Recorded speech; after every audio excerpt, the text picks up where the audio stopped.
How to contact Temu customer service. Hello and welcome back to another video from Wake&Tech.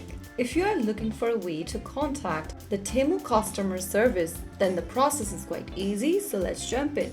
First of all, launch open any web browser of your preference and in the URL box type in temu.com and search. You'll end up in the official website for Temu. Make sure that you are logged into your account.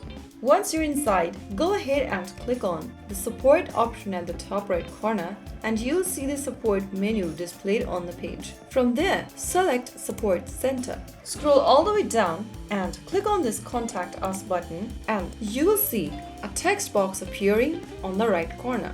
In the text box appearing at the bottom, write down the issue you are having and send it. In here, you can choose the issue you need help with, such as order tracking, refunds, returns, payment issues, or account problem. Just type in the issue you have and you'll be directed with possible help from the customer service. So that's how you contact Temu's customer service quickly and easily. This chat will be available through apps and website 24/7. So there you have it. If you found the video helpful, don't forget to like, share, and subscribe to our channel. I will see you again in the next video. Thank you for watching.